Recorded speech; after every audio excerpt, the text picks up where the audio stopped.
welcome to the new NDN event space. Some of you have been to this room before, but we've just recently, thanks to the generosity of many of our members, we were able to upgrade this. So we actually have this sort of new high-tech audio video system, digital sound, this new HD projector where we have much greater bandwidth and capacity to go live on the internet. I know that my wife is watching because she just emailed me a second ago. And so I want to just thank, first of all, the NDN staff for having worked so hard to have improved this space, which will make the experience for you in the room better, but also for people at home or at their offices, and also to the NDN members who helped fund this improvement. It's really been it's our new toy, and it's been a lot of fun. So let us know how it goes, both here in the room, but also at home for those of you who are looking at home. The event today we're doing, for those of you who don't know about and haven't been here before, NDN is a think tank that has a simple argument that we make about the world, which is that there's a new politics emerging in America, and that it's being driven by three factors: the emergence of a new governing agenda that's very 21st century in nature, that's very different from many of the challenges we faced in the 20th century, a whole new media and tech environment that's changing the way that we communicate and advocate and produce commerce and talk to one another. And third is the demography of the country is changing, that we're going through one of the most profound demographic changes in all of American history. And that taken together, these three factors are birthing what we've been calling for 4 years a new politics. And certainly, you know, we used to say this starting 4 years ago, and it was sort of speculative. I think the election of Barack Obama, in the way that he got elected, using these new and modern tools that fundamentally changed the way that we can imagine what a campaign could be, the fact that he himself is biracial and is, as he describes himself, as a great American mutt, and which is something how I see myself and my own family all the time. And also the way that I think he really started to change the subject and the discussion about where we're going as a country, that he really, his own election is a validation that we're really entering a new political age, different from the one that just, I think, has come to an end. And a lot of the conversations we've been having have been around these three areas. One of the areas that we've become well known for in recent years is really being a leading convener and forum for looking at technology and media and how it's affecting advocacy, campaigns, governing, all the things that we do here in Washington. Jose Vargas had an interesting piece on this today in the Washington Post, if you haven't seen it. And today's forum is now the latest in a series of what's been dozens and dozens of events in recent years, looking at the latest technology and media innovations to help all of you navigate your own lives. What's interesting is that what I would just say is that you know, the question was, this is the first time this year we've convened one of these events. And what's amazing to me as we sort of step back to prepare for this event over the last couple of days is that, if anything, the velocity of change is increasing. I mean, that is as daunting as all of this is for us to keep up, right? And for whether it's, you know, you've never used Twitter, or you don't know about Facebook, whatever the thing you're missing in your own understanding of all this cool new stuff, right? It's the velocity of change is accelerating and increasing. And so if you think it was hard to keep up over the last few years, I think we're going to see more change in many ways in the next 4 years than we saw in the last 4 years. And so part of what we will continue to be is a public service, you know, to provide a public service of really helping bring in the smartest people we know who are thinking about this and who can show us the latest tools to help you really navigate this incredibly fast-changing media and tech environment. We've got three wonderful speakers today. What I'm going to do is just introduce them all first, so we don't have to go through this, just so you know, and their bios. I'll do the brief bios because this is all on the website. First off, we're going to hear from Jason Rosenthal. Jason's an old friend. We've known each other for over 10 years. He's a senior vice president of business operations at Ning, Inc., where he is responsible for all outbound and customer-facing activities at the company. Jason's been in the technology arena for a long time, and we met many years ago because he is tracked and followed Mark Andreessen, where he's been over the years. Mark is a dear old friend of NDN's and had worked at LoudCloud, Opsware, and with Mark early on, and also been at HP, and is now, we're very lucky to have him here today to talk about this amazing platform called Ning, which you're going to learn about in a few minutes. Tim Chambers, who is a fellow at MPI, one of the original fellows at MPI, has written, I still think, what may be the single best paper ever produced by MPI, the mobile paper Tim wrote in 2006, is a principal at Dewey Square Group. He's the former deputy CTO at Sony, and so he actually is a technologist and not a political hack. So it means you've got to pay a little bit more attention to him than normal. He's going to be talking about a powerful new tool called Radar, which I'm not even going to try to explain because I'm not sure I understand it. But you'll hear about it, and certainly we saw a preview of this, Tim, in the fall, and we welcome you back. And then new to NDN, Amy Gershkoff is going to be going third. She's a founder and a partner at Changing Targets Media, a company she founded with Hal Malchow, who, for those of you who know Hal, has really been one of the visionaries and leaders in trying to understand this technology change and apply it to traditional politics. She has a rather remarkable background. I mean, she holds a PhD from Princeton. Her articles have been published in numerous media outlets and academic journals, including the Washington Post and the Christian Science Monitor, Politics Magazine. She's been a commentator on NPR and XM Radio. I mean, she is got a long bio already at a very young age, and is I think, going to be a major player in this new space. She's going to be talking about something that's very near and dear to our heart, which is how to better target television advertising buying, which is, I still think, one of the great challenges that everyone has in politics. So welcome, everybody. Thanks for coming today. Jason, take it away.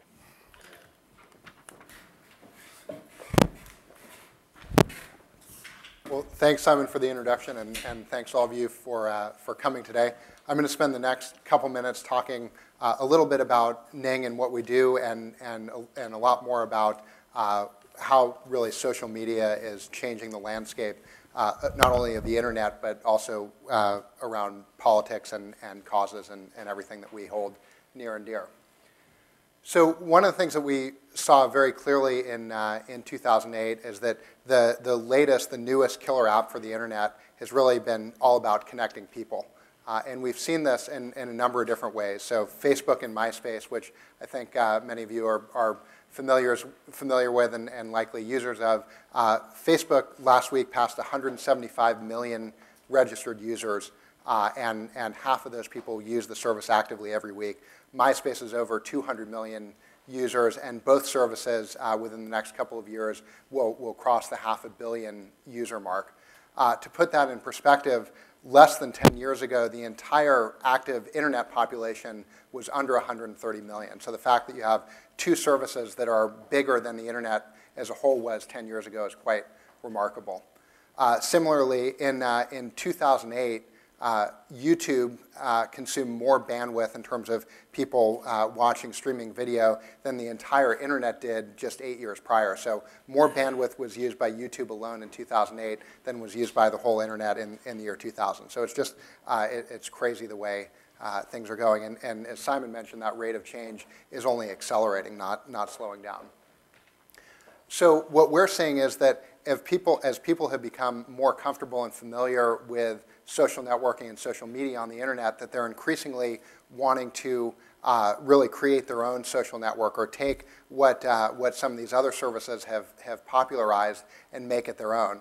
And in this world, we're seeing more and more people are creating their own social networks around a particular topic or a candidate. They're using their message and their ideas to shape what's happening and what's going on with the network.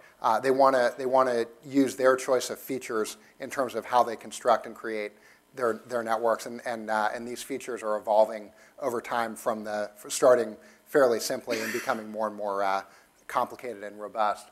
And then finally, and perhaps most importantly, people and candidates and causes want to be able to control the data that's contained in their social network. So they want to know about their members, about their users, about what people are doing, where they're spending their time, what people who are members of their social networks are passionate about. And that's really what Ning is we've created a platform that lets you create your own social network for anything. Today, we're the largest provider of social networks across the internet. We have over 850,000 individual networks that have been built on our platform. We're adding roughly 3,500 new networks every single day. 3,500 new networks are being created on the Ning platform every day. We're adding 2 million members per month. And both of those numbers have more than doubled from 3 months ago. So just 3 months ago, there were about 1,500 new networks being created on the platform, and we were adding about 1 million members per month. So we've got this kind of interesting flywheel going where as the service gets bigger, it gets bigger at an ever-increasing rate. I think maybe the best way to demonstrate what we're all about and what people are doing with Ning is I put together a short video that kind of takes a cross-section of what's going on around politics and causes and networks on Ning. And given that we're living in a post-partisan world, as we read every day, you'll see that some of these examples really span across the political spectrum. So, Dan, if you could roll it.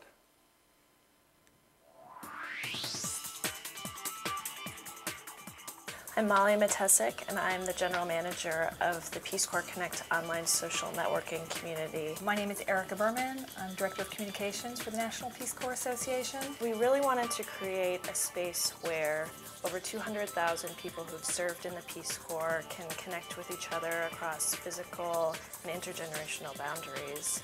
A lot of people are coming to the site based on personal invitations from, so the first person gets onto the site and they email people that they're still in touch with. One of our grand visions is to help leverage the experiences that Peace Corps volunteers have in their villages. For example, the man who's working on water sanitation in Lesotho could connect with the Peace Corps volunteer who now has a PhD in hydrology.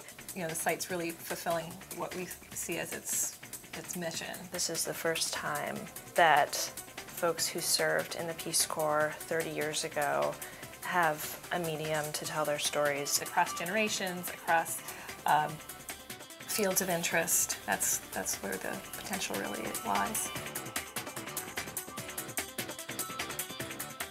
My name is Andrew McDowell. I'm the Director of Client Services at the Bivings Group. My name is Todd Ziegler, and I'm a Senior Vice President at the Bivings Group, which is a Washington, D.C.-based interactive agency with a focus on politics and public affairs. The social networking stuff in general has really taken off in D.C., particularly after the 2008 cycle. The Pickens Plan was actually started in July of 2008. The overall Pickens list is 1.4 million for emails, and 200,000 of those people are on Push. That is a network aimed at promoting the Pickens Plan and allowing supporters of the Pickens Plan to advocate better energy policies. And so Push is kind of like almost the special forces of the Pickens Plan. Ning provides a way of turning the concept of a social network into a social action or a social advocacy network. We think of it as kind of an activist network as opposed to a social network. A little commercial from the opposition. Co-founder of Rebuild the Party. And I'm Mindy Finn, a co-founder of Rebuild the Party, an organization started 2 days after the November 2008 election to lay out a plan for the future of the Republican Party. It really offered a platform for our base of supporters, thousands of whom signed up, to basically take it to the next level without really any central direction from us, and really made it much more powerful. Kind of the things that people on political campaigns, which we work with, dream about, which is to have a community take off just virally and organically. My name is Zeba Khan, and I am the Strategic Initiatives Director at the LIST project to resettle Iraqi allies. We are a small nonprofit that basically focuses on helping Iraqis who helped us, the United States. Because they helped typically as translators for our military, they're now being hunted down and killed in Iraq. Our focus is get them resettled as fast as possible. We created a toolkit for the American people who wanted to be involved, the idea being to empower everyone. We now have over 35 chapters across the country. Through those chapters, if we have Iraqis placed near them, they sort of adopt them. The greatest thing about the network is you put something out there and people will run with it. It's a testament, I think, to the country to see Americans taking ownership of this and saying, hey, we owe these people.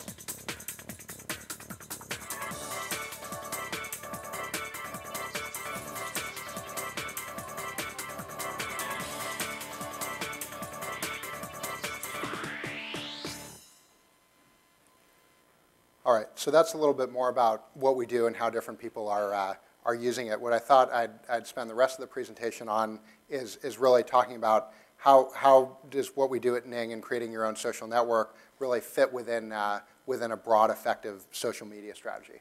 So a couple more examples. This was a network that was created during the primary season where called Obama Cycle, and the focus was really on taking primary materials, so yard signs, one sheets, et cetera, from one state to another, and rather than having them all be trashed after a primary, some of the Obama volunteers created this network as a way to effectively move that material and recycle it.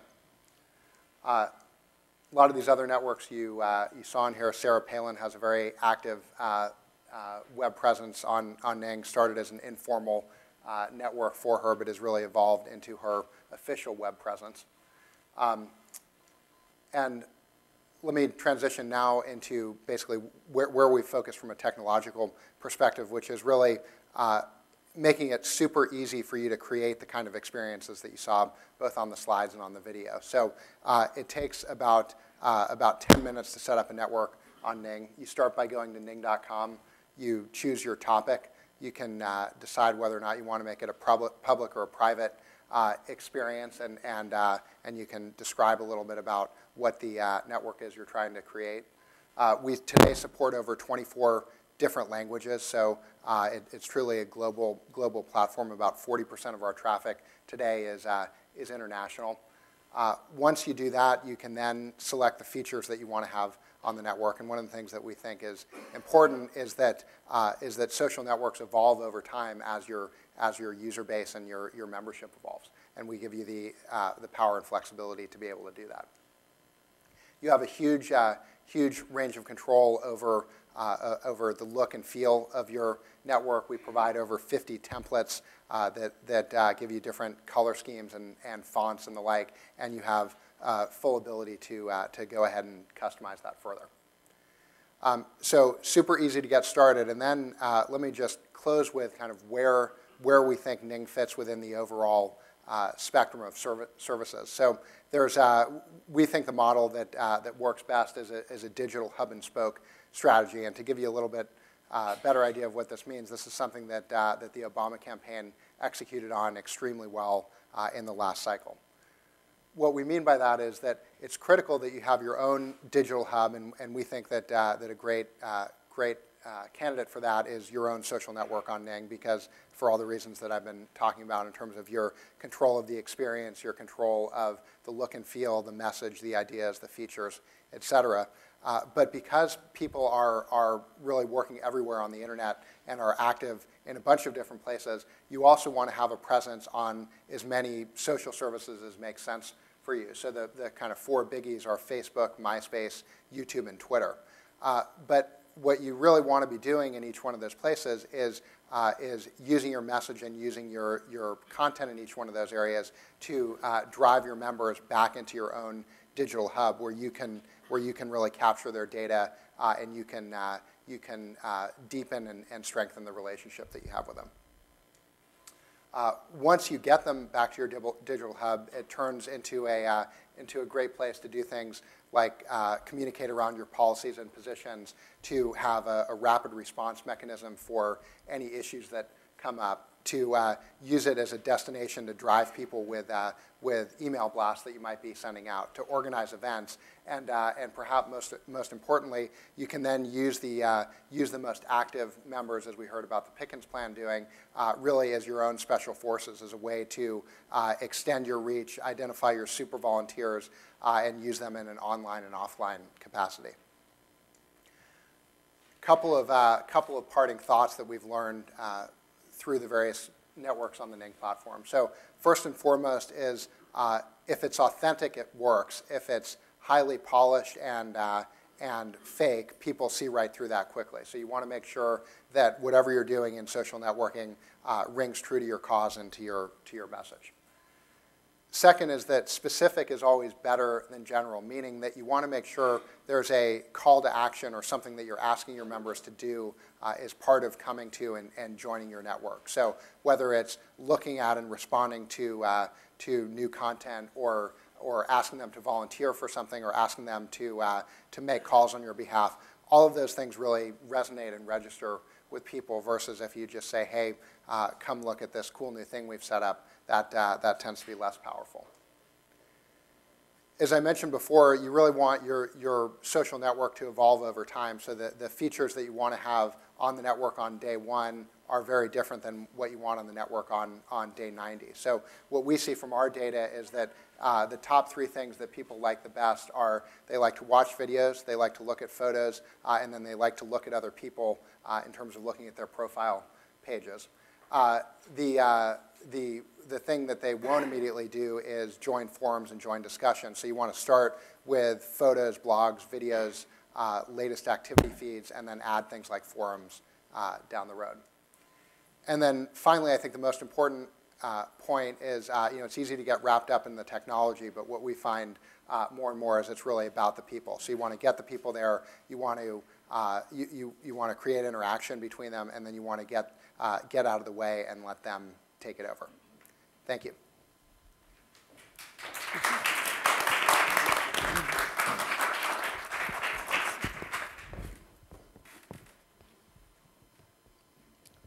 So first I would say, I would want to underline everything that you just heard. That's a lot of really great advice in terms of how to reach out to social networks, and Ning is a powerful, powerful platform for that. I would testify to that as well. I work for a company, Dewey Square, and we work for both issue advocacy type clients as well as political clients. And for them, for all the reasons you just heard, we built a tool set that we call Radar, which was initially built in-house, and it was designed to reach out to the entire internet and allow our clients to hear their own voice on the internet in a really objective, very clear, methodical way. They could judge the impact of what they're doing and how it's working, as well as judge and get an early look at what their opponents are doing and what's working there. We called it Radar very much on purpose. This is supposed to be an early warning system. This is supposed to be something that lets you judge and move quickly and nimbly based on the information you have and based on really cold, hard facts. We built that initially, covering all the things that really you just heard about now, covering social networks, covering websites, covering discussion groups, just all of the things, covering the blogs, all the things that you'd think of, but we very early saw that we had a huge, sort of gaping hole that we needed to help fill that this tool didn't do, and nor could we find one that could do, in the sense of social media. We needed to be able to track not just what was being said on the blogs, but what was being said in the comments of YouTube or MySpace videos, et cetera. We needed to be able to see when the videos themselves were taking off and be able to give you an early warning on what was working and an early warning of what wasn't, both on your own content and your opponents. Now, the size of that was pretty dramatic to us in terms of the size of new media. Some of those stats we just heard about, this is from this December, so assume that this is already old. But 149 million people viewed online videos last month. Of the active internet users, that's approaching almost 80% of the entire US internet. All these are US numbers. This is what that chart looks like in terms of growth of the internet and growth of people streaming online media, and you could see how they track to one another. When you look at what services they're using, this makes the original purchase of YouTube by Google look very smart. It still is the 800-pound gorilla in this space. But there are others, and when you look especially downstream, you could see tons and tons of others that have smaller, much more niche markets. Those are equally important, and in the political space, this can be more important. Fires can start there that then spread up to the larger social media sites. And then this number that again came from December, where YouTube described that 14 hours of video are being uploaded to the YouTube service to be hosted by them every minute. So we were like, we need to track this space. We need this to be something that we can track as well as we feel we are tracking the blogs, as well as we feel we're tracking the social networks, et cetera. We found a company that had a tool that they were using primarily for the entertainment space, selling it to record labels and to studios. They had not touched the political space. We discovered it and thought, there's something there that's really special, we think, and we did a joint partnership with them, and now we have the sort of exclusivity on this tool for the DC space. We made this sort of part of our overall Radar suite. And what this does, in essence, is track YouTube, MySpace videos, Metacafe, BitTorrent, but then also 150 other services. And it allows you to get very detailed information, some of which I'll show you a snapshot on, of who is watching consuming the media you put out, and who is consuming the media that your opponents put out. And does this all in a very real-time fashion. The first thing that you can look at here, and I'll step over a bit, is you can see all of the videos. Let's say this was you as an author on YouTube, or an author on MySpace videos, or an author somewhere else. You could track all of your videos, and it tracks it not just by how many hits it gets, but really by the reach it gets. And that reach is organized by things like how many comments are being placed, how many people are giving this sort of a high recommendation, how many stars is it getting. It aggregates those all down into one index and lets us see that. Can be very powerful in that you could see when things first start to really spike early, both when your content and your opponents. You could also do searches, by the way, on anything. You could do searches not just on your published content or your opponents, but you could do searches on a term, like a term that your cause is around, like global warming or energy independence, et cetera. And then we can give you data there on all the videos that touch that topic and what they're doing. We also can get you much better demographics, we feel, than you can get elsewhere. This includes, male-female breakdown, gender breakdown. It could be, if you're working on an international effort, it could be by country, but then for the US-based efforts, it could be by state and city. Who's viewing your content where? If something starts happening regionally, we can let you know immediately. Just some of these things are things that you can get from other sources, but you can't really get it, A, about your opponent's content, or B, on broad terms anywhere else that we've seen. So for instance, if you wanted to know where a specific issue was in the minds of people, we could give you a slightly better view of where the online community is viewing that than you could get anywhere else. We can also let you see who are the key influencers. So you're not just tracking your own content, but you can track the key people who have uploaded content about your cause or candidate or issue. So in many ways, like we mentioned in the social networking space, the best method is to deputize the people who are already your ones, the people who are already the most converted to your cause, and deputize to believe in what you're trying to do. And you could find those people and identify them here early and bring them into the mix. It's just a very key piece of what we feel is really necessary for people to understand versus when they just put something up on YouTube and hope. And lastly, or next to lastly actually, Mimic, which is a feature that allows you to do better what's called search engine optimization for your videos. So you probably put the videos up on YouTube or other places now and throw one or two keywords up and think, well, I think I got it. What we could do is go to the entire user base of each of these different services and say, of videos that are similar to yours, that have worked well, what keywords did they use? What drove that traffic? So in other words, if you're doing something, again, I'll just use environmentalism, but if you're doing something on global warming, you could go find all the different videos on global warming, which ones really worked, which ones didn't. And then you could follow and mimic the keywords of the ones that did, because something happened there right. And when you look at that, it's one of the ways that you can do something else to ultimately pull up and push forward your voice among the many. And then lastly, we can also show you everyone who's linked to or embedded your video on their website, their blog, their social network, and your opponents. So if you're list building, or if you're just trying to build out social networks, or if you're trying to build out really ultimately your digital advocacy, it's key to know who's already linking to you. And this is one of the tools that we can bring that.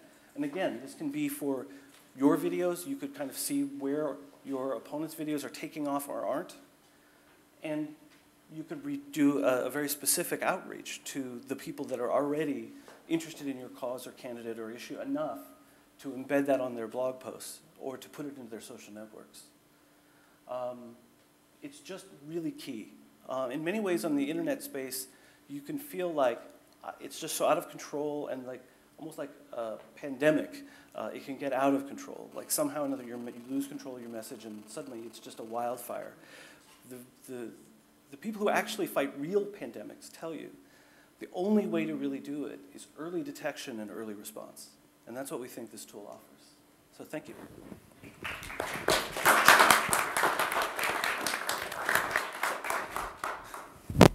I'm going to do a little brief introduction for Amy, because I think that, you know, one of the things that we talk about a lot is that we're leaving a 20th century media construct, which, you know, if you looked at 20th century media of television and radio and newspapers, you know, the basic and a hardline phone in your house, you know, we're moving to this 21st century media construct, which is increasingly internet, mobile devices, things that used to be known as phones, whatever they're going to be called. Right? If somebody has to figure that out, by the way, what that's going to be called. You know, incredibly robust databases that allow you much greater manipulation and targeting. But the big change, I mean, politics really was, for most of the last part of the 20th century, was about TV, right? It was about the 8-second soundbite in the evening news. It was about the 30-second spot. A lot of advocacy in politics was organized around television. And what's happening with TV is that, unlike these other medias, TV usage is actually increasing. Right? This is an important thing to recognize, that TV is not losing eyeballs the way that newspapers and radio, or listeners the way radio is, or landline phones. It's actually increasing viewers, but it's changing radically. And television, you know, when I graduated from college in 1985, 90% of anybody watching a television was watching live broadcast television. Today, that number is about a third. You're seeing this explosion of number of channels. You're seeing, obviously, DVRs are going to have an incredible impact on TV in a way that I don't think we've really even begun to understand in the political space, because we're really talking about a third, 40% of all voters have the ability to use DVRs today. That number is going to continue to increase. And one of the areas that I would argue that NDN and MPI have made the biggest contribution in recent years is really helping our allies and friends understand how to buy television more effectively. A lot of the impact we had was on migrating television buys to cable, because we were underutilizing cable as an entire family for many, many years. We've started to change that, and you've seen huge increase in allocation from broadcast to cable in recent years. But what's going to happen going forward is, I think one of the most exciting areas for all of us in this business is going to be figuring out how to use these more precise geo-targeting, demographic targeting tools that we have to buy television, which is still this dominant, incredibly powerful medium. I mean, I know, for example, that what's happened in my own house with us having this, you know, the DVR box and all these television channels and video on demand, is that I watch more TV than I used to, God forbid. But I watch what I want. I watch what I want to watch. I was able to watch every Met game, right, in the final terrible 3 weeks of last season. Games that I would not have watched otherwise, right, because I had the ability to buy this package. And I think one of the things we have to recognize is that TV is a growing medium and being reinforced by now viral video, that is, and the convergence that's coming. And I think one of the areas that is going to be really the most interesting, that is too easy to dismiss, I think, as we all get excited about all this cool internet stuff, right, is that old thing called television, which is still the dominant media of our day, at least for now. And so we have somebody here today who I think understands this as well as anybody I've talked to in politics. Welcome, Amy. Thank you. Come on up.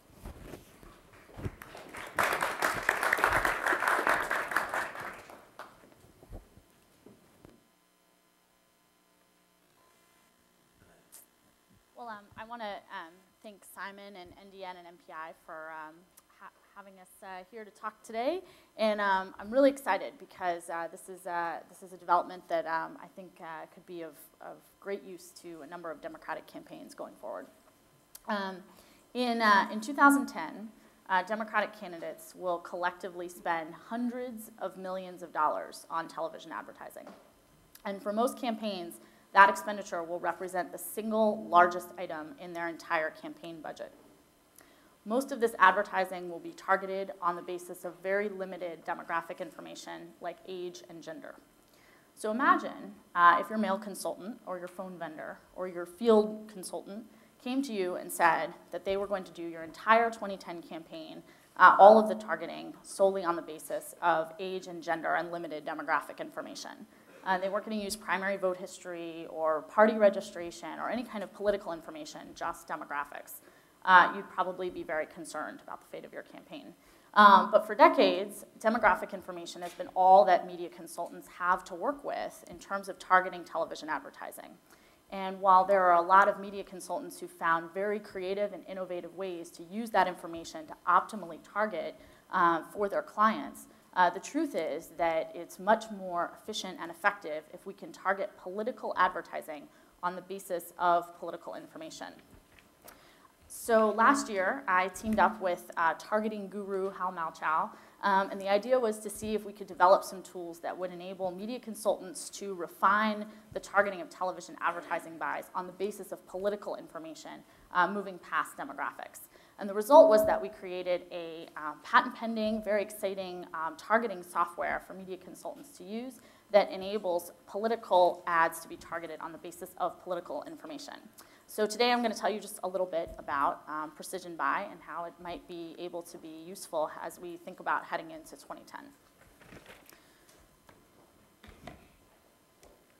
So as Simon had mentioned, television is still a very important medium in political campaigns, but targeting TV is getting much harder. 30 years ago, if you bought 1,000 gross rating points on one of the big 3 networks during prime time, you could probably reach most voters. But today, that's not true. And in fact, the proliferation of cable networks means that political advertisers, and in fact, all advertisers, now have more than 900 different networks to choose from on which to advertise. So just to give you a sense of how daunting the task is, what that means is that at any given time, advertisers have a choice of more than 43,000 different programs on which they could possibly advertise. So the targeting is a pretty serious challenge. Unfortunately, as I mentioned, the current tools for targeting TV are pretty limited. Media buyers who want to go target their television advertising, they go to the Nielsen rating books that are used by everyone in the industry, Republicans, Democrats, commercial media buyers, and those books tend to provide only very limited demographic information like age and gender. The problem is that in our business, age and gender and demographic information is both noisy and inefficient and often inaccurate in predicting people's political views. What we'd really like to know is the political leanings of the people who are watching these various television programs. So our approach was to create some new tools to allow us to move past demographics and target political advertising on the basis of political views. So we created Precision Buy, which, as I mentioned, is a media targeting software. And the idea is to analyze individual level viewing habits together with micro-targeting scores. So bringing the power of micro-targeting to actually be able to be used to target television. And the idea is, instead of targeting media buys on the basis of demographics, to actually be able to target based on voters' level of persuadability for your particular candidate or your issue or your cause or whatever it is that you're trying to advertise during the course of the campaign. And this could be for a candidate, it could be for a ballot measure, it could be for issue advocacy, and so forth. So currently, we produce basically 3 major types of analysis from Precision Buy that can be used to help target the advertising buy. First, for every television program, we analyze the proportion of the audience that's persuadable. Again, that's for your particular issue or cause or ballot measure or candidate. The second is the software helps locate substitute buys that can reach the same persuasion targets but at a much lower cost per point. And this is really key because this enables media consultants to save their clients lots and lots of money if they're able to reach the same persuasion targets for a lower cost. And the third is to identify cable systems that have the greatest saturation of our targets so that we can target geographically as well. So I'm just going to run through an example of each of these and then talk to y'all a little bit about some of the things that we're planning for the future. So this is an example of what one of our reports might look like. And this is just an example of a series of programs. And what we're able to do is look at the audience of each individual program. We could do this for each individual network or time of day. And we could look at the proportion of the audience that's persuadable for our particular candidate. And again, this could be done for any candidate, issue, ballot measure, other kind of cause that you might be interested in. The second is to find substitute buys that are reaching the targets at a lower cost. And the key idea here is to find cheaper alternatives that still enable us to reach a great proportion of our targets. So for example, instead of doing an expensive buy during prime time on a broadcast network, we might be able to suggest a series of buys either on cable or during cheaper broadcast time slots that would enable us to reach our same persuasion targets but at a lower cost per point. And anytime you're shifting resources away from more expensive primetime buys where you're reaching many of your targets, but also lots and lots of people who aren't your targets at a great cost to the campaign, anytime you're shifting that to cheaper broadcast slots or to cable slots, it helps save often a tremendous amount of resources. The third is cable systems targeting, and this enables us to find cable systems with the greatest saturation of our targets for persuasion and enables us to focus the buy in that way as well. So when we have employed these tools and techniques and deployed precision buy on several campaigns last cycle, and it turned out to be a very effective way to target the television advertising for those campaigns. The estimated savings is something on the order of about 20% of the media budget, and some campaigns took that savings and plowed it back into the campaign, which enabled them to extend the life of the advertising campaign, sometimes by several weeks. And so this could really be a real asset for candidates heading into 2010.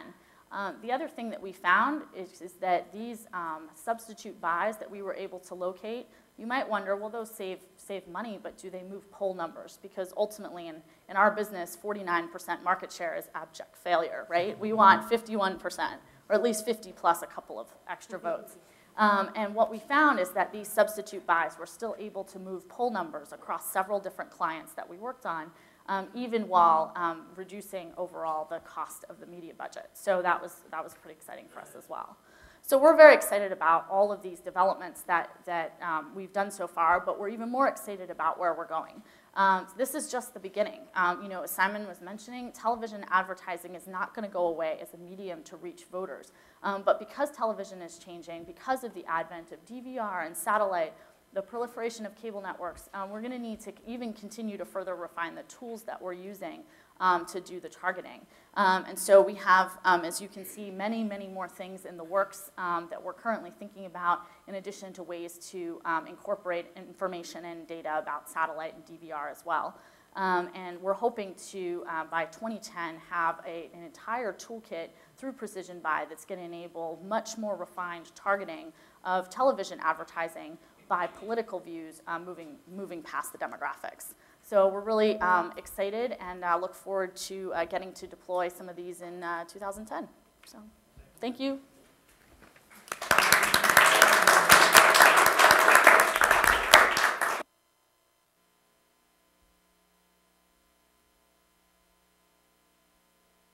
For those of you watching, please, on our blog, let us know how it looks. I mean, we have our new camera. How's the sound? Give us some feedback. And should we put the lights up, Tracy? Should we? The lights are up? Okay. And for those of you here, you get to ask questions. And so we've got an amazing panel here. And obviously, feel free to ask us about things that are precise and targeted to anyone here, or something broad in general, whatever's on your mind. And thank the three of you for great and mind-stretching presentations here. So have at it, folks. I think, do we have a mic? How do we do this? Yeah. So, and remember, this will be on YouTube forever. So behave when you ask your question. Go ahead. Yes, Walter. I think I have two questions. The first is, if you look at the explosion of social media, social networking, and when it comes to public policy and politics, I'm sitting here and I'm thinking, are we, as people look at what they want to relative to public policy, they go to where they think they are going to hear the answer they want to hear. My point is, are we risking isolating people's political knowledge, political education, because I can go to a certain area where I'm going to hear what I want to hear? Are we risking that? My second question is, this is a tsunami for any public policy official. number of ways that people can now begin to learn about the issues and what policymakers are doing. This is a tsunami. My question is, if you go back 10, 15 years ago, you got a letter, you maybe got a phone call into the office. Things have changed. How are public policy makers dealing with what is going to become, already has become, and is only going to get worse, this tsunami of public input into policy? Who wants to? I can start with a couple thoughts. The social networks, the social media networks themselves are trying to combat the idea that they've just got this sort of echo chamber. So on YouTube, for instance, you can post replies, but you can also post reply videos. So, and the same way, if someone already goes to YouTube knowing that they're looking to find something that reinforces what they believe, well, you can, in the search results, if they are using search to get there, in the search results themselves, you could be putting videos that show alternative points of view. So there are ways sort of built in, and I think you'll see those continue to evolve, to try to at least help people see that there are alternative angles on things. In terms of how you, the second part of your question, which I grant the tsunami effect, I think more and more you will need tools to help sort through that. I mean, Radar was our entry into that tool space. But more and more you will need tools to help sort through and aggregate and visualize what's going on, because it's just hard to just even imagine it in some cases. Yeah, I'd just add to the second part of your question. I think our view is that there's a social media strategy for every budget and every time commitment that someone might have, from an hour a week to an hour a month to an hour a day to to a strategy that costs nothing to one where people are spending thousands or tens of thousands of dollars a month. And the key to navigating it all is really starting with the basics in terms of understanding what are your objectives, and then and what do you want to accomplish, and then it becomes much easier to figure out where do you invest and where do you spend your time to achieve that objective. Actually, just one last thought. And if you are a PR person or a candidate or someone behind an issue, and your opponent starts to catch fire on the internet, and really in terms of real active, positive feedback to their online videos, etc., the one thing you can't do is just do nothing. Walter, I'll just add one thing, which is I think that, and it's relevant to what you were saying, is that I think just in the way the Obama campaign and the Dean campaign and lots of others have reinvented politics over the last 5 years, particularly on the Democratic side. And again, I recommend Jose Vargas's piece in the Post today to sort of look at what the Republicans are doing, because they're not standing still on this, is that we're going to see a reinvention of government and how government itself responds to all of this. I mean, and the idea of us sticking with sort of our 19th century or early 20th century government and the way that it interacts with people, when the consumer experience of how they interact with the outside world is changing, so much that I think that the Obama administration has an incredible opportunity to really reimagine what a government looks like in the 21st century, given all of this.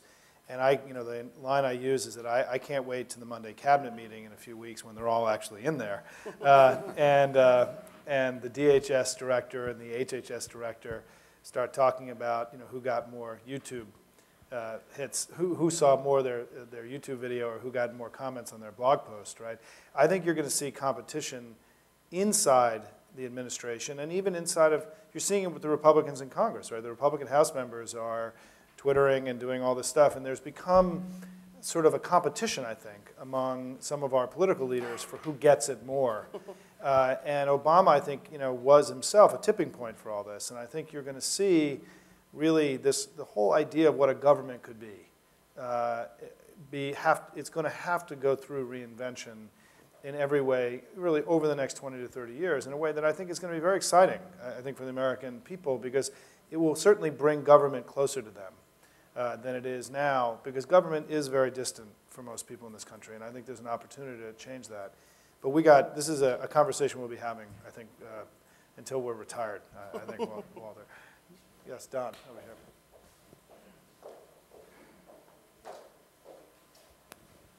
Thank you. point of clarification, Simon, it's actually 6 years now since the Dean campaign exploded. It's 2009, thank you. Two questions. Spring of 2003. Spring of 2003. A couple of questions, sort of, I guess, technical points. One on radar, identifying your number ones, I think you described it, by downloading videos. How do you identify those individuals through that, or what other mechanism does that? There's a section in Radar that can specifically show whose videos got the most hits, the most comments, the most activity, who drove the most traffic to their videos. There would be some human element as well. You need to go in and make sure that's not because they're trashing you. But that tool can be used to help identify the people who are really spreading your message the most effectively through that method. And we can also, it's a part human, part algorithm scenario. But it is a way that you can kind of find the people who are most using the online medium already to help spread your word the most powerfully, if that answers your question. Okay. And Amy, quickly, what about that service that you described there would not apply to commercial activity and products and services? Absolutely nothing. It would completely apply in the commercial space as well. And kind of surprisingly for us, as far as we know, there's no one in the commercial space doing anything like that.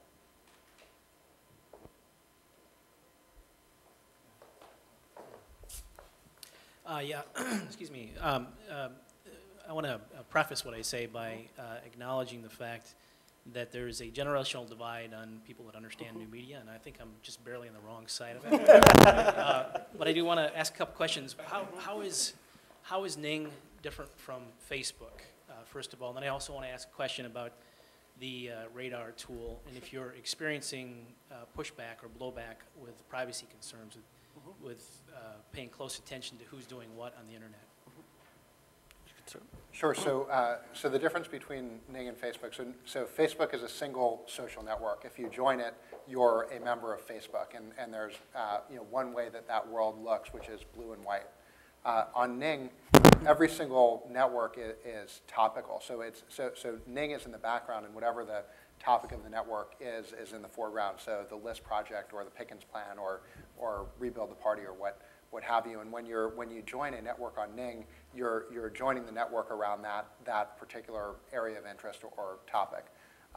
The way that plays out from a tangible perspective is several-fold. So one is, as a creator of a network on Ning, you have full flexibility and control over how it looks, how it feels, what features you have, what message you're sending. And for the political space, probably the most important piece is that when you're a member of a group or you're on Facebook, all of that data belongs to Facebook. Mm-hmm. So I don't know if you've ever gone to your Facebook profile page, any of you, and tried to just copy and paste your friends' email addresses. You can't do it. They actually make it so that all that data stays within Facebook. Mm-hmm. With a network on Ning, as the person that creates the network, what we call the network creator, you have full access to all of your members' information, their names, their addresses, their zip codes, their email address. So that data belongs to you rather than to us. I'm sorry, but do you charge for this, or what's your business? We have a wide variety of pricing models, starting at free up to, if you bought everything you could from us, it would be about $55 a month. So pretty cost effective. I just want to put an emphasis point on that, which is $55 a month for a site, for a capacity that's 90% of what Barack Obama had on his site last year. So we're talking $600 a year, and you can have 90% of the functionality of the whole Obama site.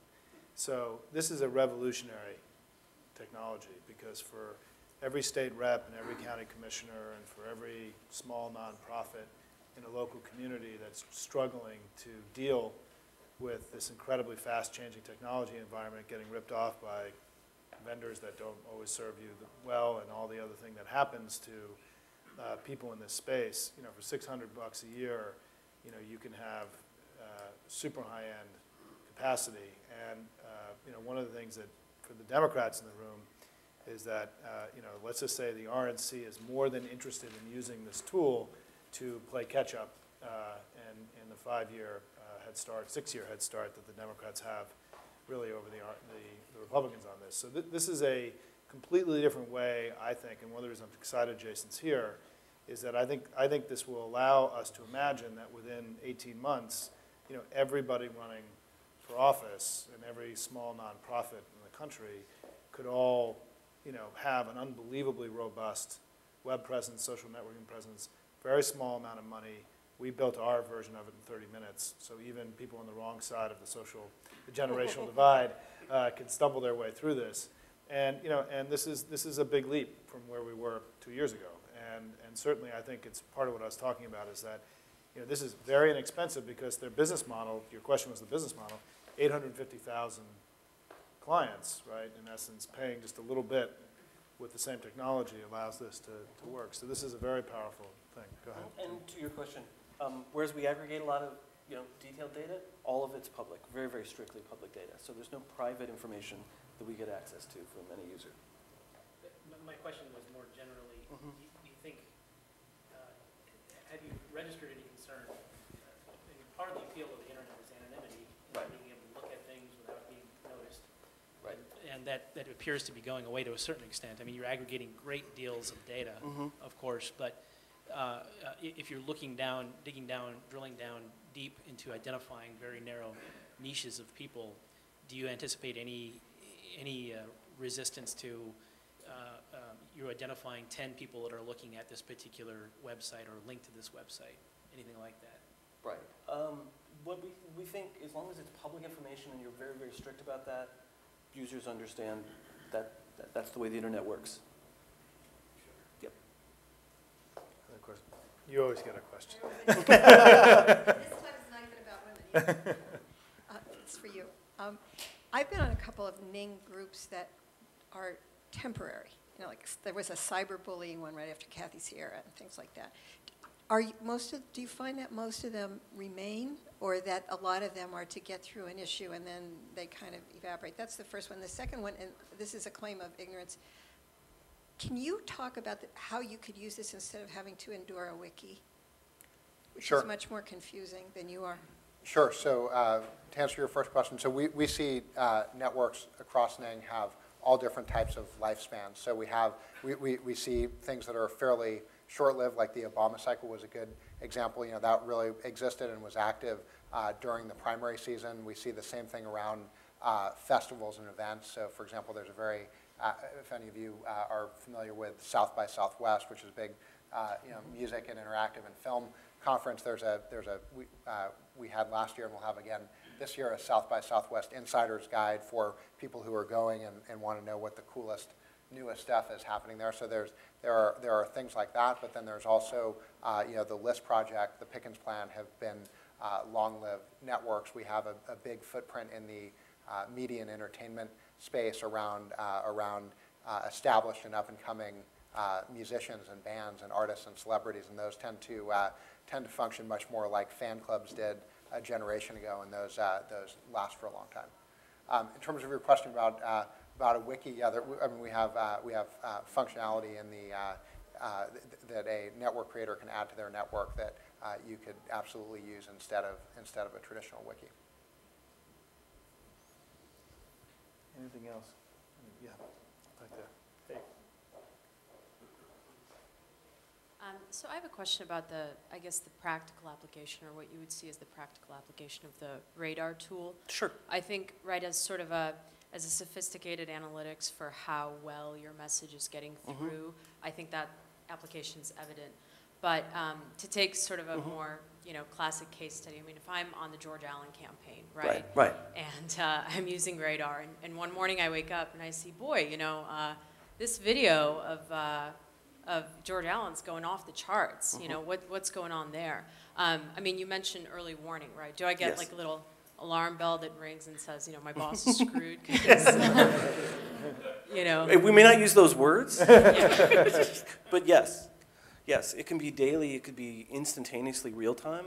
When something is really starting to catch on fire positively or negatively, that you can get an immediate warning.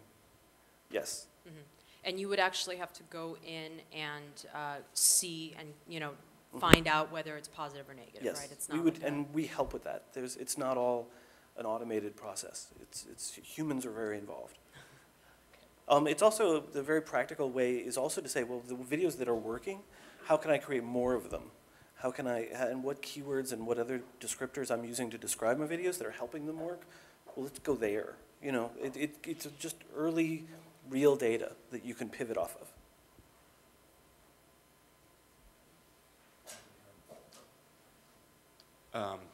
For Amy, if I was buying ads on TV, in what situation would I not want to use your tool? Because it seems like this is just, you know, stupid to not be working with you. I agree. I mean, in all seriousness, you know, if you're doing a media buy that is, you know, extremely low budget media buy, you have, you know, $150,000 to spend.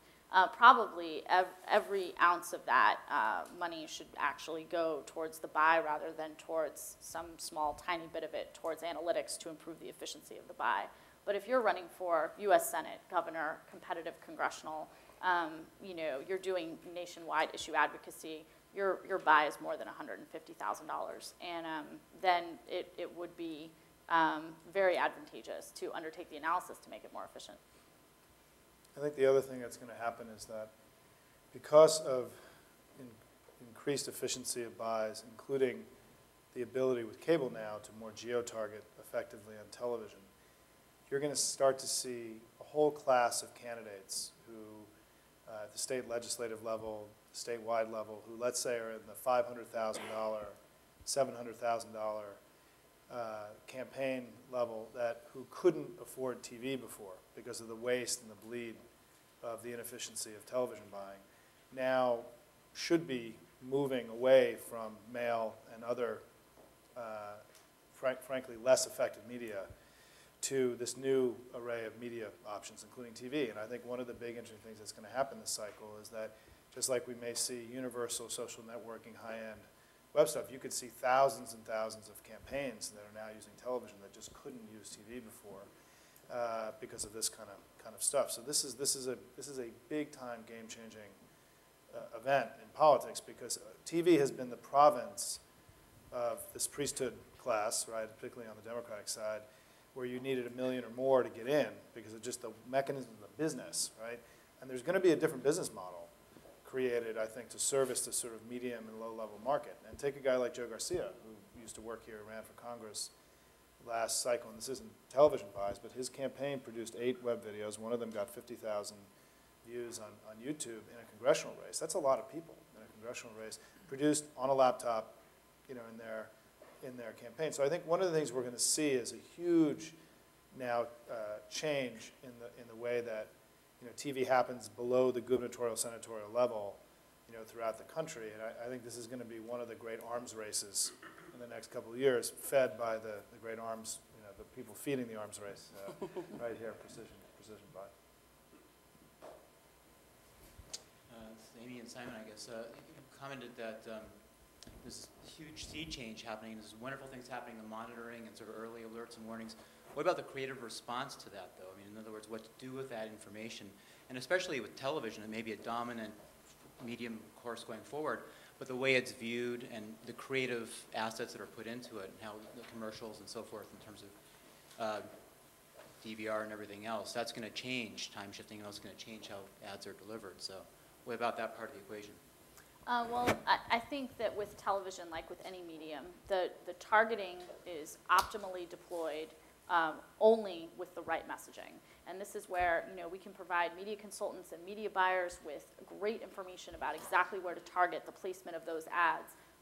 But in the end, the campaign is reliant on the media consultant and the creative team coming up with the very best messaging to use in that advertising. And the targeting can help guide what some of the more effective messages might be in terms of particular issues, say, or things like that. But in the end, without a great creative, the best targeting is not even there cannot be optimal. I think part of what all this means, and Tim should weigh in, and Jason, is that politics doesn't happen just in September and October. Right? I mean, part of what this is all about is that this is a 24/7, 365 thing now. And this idea that there's sort of an odd year and an even year, and there's a season for campaigns, and there's a season, campaigns every day. It's every day. And this idea that this old vision of where, my favorite story about television, right, is not only do you need 51% market share in Democrat in a campaign to win, but, we spend the most amount of money when the least number of people are undecided, right, as a model. And when you actually talk to real advertising people about sort of the way political campaigns are structured, they laugh, right? Because it's, you're spending all your money when there's a 10% undecided rate and you're spending no money when 50% of the people are undecided, right? It's sort of, the math of it doesn't make any sense. And I think that, I think you're going to see, because of the always-on media world that we live in, right? I mean, if you think about it, just 10 years ago, Barack Obama, if you wanted to connect to the Obama campaign, you could touch it whenever you wanted, right? At 3:30 in the morning, you could go onto the site. It was happening all the time. It was always on. Well, all of politics is always on now. And I don't think that, and I think some of the innovation is going to be is that how do you run a campaign for 2 years or forever, right? I mean, why does a congressional campaign website ever go down, right? I mean, people are still interacting and still want to know, and this is part of what the Obama team is struggling with the DNC right now. So I do think that there is this issue of, I think you're going to start seeing much more engagement in the off years. I think you're going to see, and what's going to happen is there are going to be enterprising consultants who are going to figure out how to do this the way that Ning, figured out a business model that allowed to move incredible technology out to a lot of people. The creative is going to have to change dramatically. And this idea that you got these 6 media consultants who, make tens of millions of dollars a year and have houses in Italy and everything else, I don't think this is how this is going to work, going forward. And certainly if it does, then those people who use those consultants are going to be left behind, I think, by more entrepreneurial consultants in the future. Two more questions. Did you have anything to add to that? I think my only addition in new media or traditional media, better analytics just doesn't help you with your counter response, but helps you see with more precision the damage you took. And then that can help you craft your counter response. Sort of along the same line of some of this creative, you described that videos, photos, and other people's profiles were the first things that really kind of let the trap, the honey that brought people in. Right. Do you offer some consulting? Do you hold the hand of your clients and say, start slowly folding these things in over time, and here's how you give it legs and grow it? That's certainly something we can do. With 850,000 networks, most of them are created organically by individuals or by groups, but for people who want additional help, that's definitely something we can offer. One last question, anybody? Yeah. 2 bites of the apple. For Dewey Digital. Mm-hmm. So do you guys have the ability to determine a geographic relevance of viewership when something goes viral? So yes, to within the state level, and in some cases down to the city. Okay. Good. Any final thoughts, gang? Anything you want to end with? It's an exciting new day. Jason, you've come east. Thank you for coming. Just excited to be here and to get the opportunity to talk to all of you, and would love to help any of you who are interested create a network on Ning. My other thought is, by plan or other, we all were almost saying the same thing. It's about better reaching people with the issues they care about, how to better, more specifically target them, and how to better engage in a new politics. Anytime we can be more efficient and reach more of our targets through all of these different mediums, we're more likely to win. So let's go do that. Okay, two final things before we wrap up. One is that our next event here at NDN is on Thursday at 11:30. It has nothing to do with new tools, but it's about immigration reform and the rise of the Hispanic vote in the United States. We've got a really remarkable panel. Please check back on our blog. And the next in the new tools series will be March 10th. Be a lunch here with Joe Rospers from Blue State. I almost said Dewey Digital. Blue State Digital, who is the online media director for the Obama campaign. It'll be just me and him having a conversation, and all of it, I'm dying to be at that one too. I'm anxious to hear Joe's thoughts now. He's at a little distance from the campaign, reflecting back on this amazing thing they just did, and also looking forward. So that will be on March 10th. And so thanks to all of you. Thanks for our panelists, and for those of you watching on the web, we had quite a few people today. Please log in on our blog and let us know what you thought about how it looked and the experience. And welcome for those of you in DC. We look forward to seeing you at future events. Thanks, everybody, very much. Great.